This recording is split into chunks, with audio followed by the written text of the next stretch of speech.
Authoritative advisory opinion बहुत अहम है उस वाले से, क्लाइमेट चेंज के हवाले से। क्लाइमेट चेंज के हवाले से अगर कोई क्वेश्चन आता है उसे सॉल्व करना आसान है।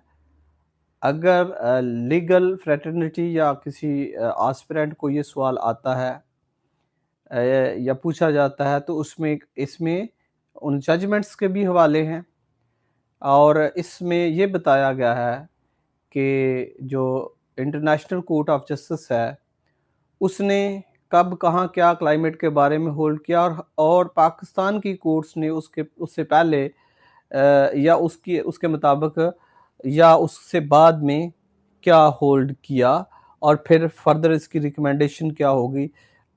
अथॉरिटेटिव एडवाइजरी ओपिनियन यहाँ है बाख्तियार। एक ओपिनियन आई, यस ओपिनियन राय, ये ओपिनियन किसकी है? इंटरनेशनल कोर्ट ऑफ जस्टिस की है, आईसीजे। क्या है? क्लाइमेट चेंज की बाबत है, कुछ प्रपोजल हैं। Pakistan superior judiciary operationalised ICJ recent climate principle much earlier. इससे यह ज़ाहिर हो रहा है कि जो इंटरनेशनल कोर्ट ऑफ जस्टिस ने जुलाई 2025 में, कब हुआ? 2025 में इंटरनेशनल कोर्ट ऑफ जस्टिस ने क्लाइमेट चेंज के बारे में जो अपॉइंट किया, जो ओपिनियन दी या जो राय दी या जो एडवाइस किया, वो ऑलरेडी पाकिस्तान की कोर्ट्स ने मुख्तलिफ रिपोर्टेड जजमेंट में जो यहाँ कोडेड है कि उन्होंने इस पे ये अपने तहफ़्ज़ात जो हैं वो एयर किए, and the judgments of the Pakistani courts और apex courts are aligned with the international court of justice.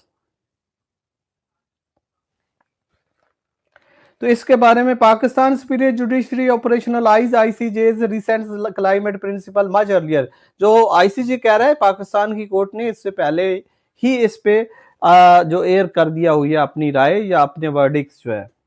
Although the International Court of Justice July 2025 advisory opinion on climate change was a watershed movement, watershed होता है अहम, त्रिही, कोई turning point किसी कौम का, किसी nation का, किसी काम का, कि जिससे कोई तब्दीली हो।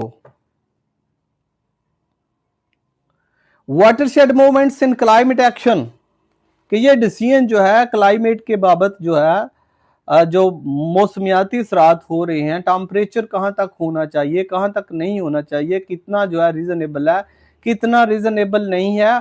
और रिसेंट जो COP30 है उसकी भी बात हुई कि उसके बारे में जो है वो बेलम में हुई, और उसके बारे में क्या कुछ तहफ़्ज़ात है। मेन चीज़ ये है कि यहाँ आगे, हाँ, आईसीजे ने कहा, उससे ही चलते हैं हम आगे चल के, वहाँ जाके बात करेंगे कि उन्होंने कहा है जो रिच नेशंस हैं या जो ऐसे मुल्क हैं जैसे कि खासकर उसमें यूएस की बात हो रही है कि वो इसमें कंट्रीब्यूट नहीं करना चाहते। आल्दो कि हमने देखा कि COP30 में कोई प्रॉमिसिंग नहीं थी, कोई बड़ी होपफुल नहीं थी COP30 में, जो रिजल्ट ओरिएंटेड नहीं था।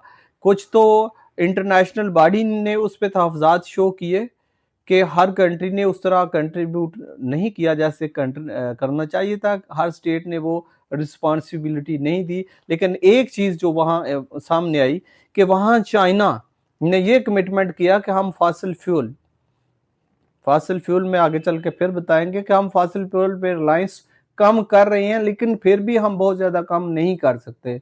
बहुत ज़्यादा प्रोजेक्ट पे विंड एनर्जी और सोलर एनर्जी और क्लीन एनर्जी की तरफ चाइना चला गया है, लेकिन फिर भी उन्होंने कहा कि हम अल्टीमेटली कुछ टाइम टेकिंग प्रोसेस है और उसके बाद ही ये क्लीन एनर्जी की तरफ चाइना मुकम्मल जा सकता है। चलते हैं आगे sir. Watershed movement in climate action it received limited attention from Pakistan legal and climate communities.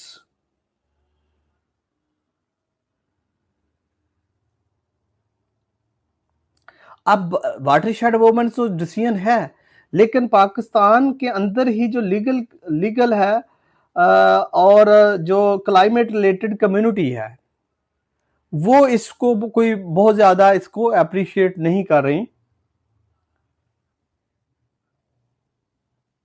उनकी पूरी तरह अटेंशन नहीं, लिमिटेड अटेंशन है, कम है जो होनी चाहिए थी। This landmark decision by the ICJ international court of justice के डिसीजन की बात हो रही है, 15 जज और उसमें 15 जज थे। अथॉरिटेटिवली क्लैरिफाइज, जिन्होंने ये कहा, अथॉरिटेटिव ओपिनियन दी, राय तो है लेकिन साथ एक किस्म की डायरेक्शन तो नहीं, अथॉरिटेटिव है।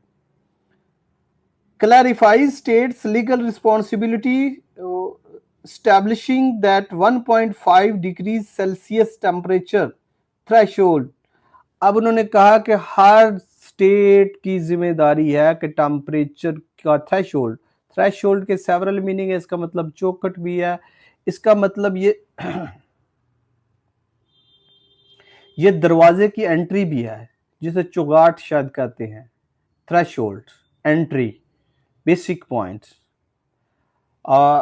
यहाँ है कि अगर टेम्परेचर को जो है 1.5 से ज़्यादा इंक्रीज नहीं होना चाहिए, सेल्सियस नहीं होना चाहिए। उन्होंने कहा कि इसका थ्रेशोल्ड जो है ये जो 1.5 से ज़्यादा नहीं होना चाहिए temperature threshold as the binding global benchmark. COP 30 in Belem, ये कॉप 30 हुई, हमने देखी अभी रिसेंट, जो इस पे डिस्कस भी हुआ, बड़ा डिटेल हमने किया और ऑलरेडी मौजूद है, आप वहां से देख सकते हैं। Has since acknowledged growing risk of overshoot. क्या ओवरशूट का ओवरशूट होता है बढ़ जाना हद से ज्यादा, ब्लड प्रेशर को ओवरशूट हो गया वैसे है, अच्छा बीपी ओवरशूट हो गया, ठीक है।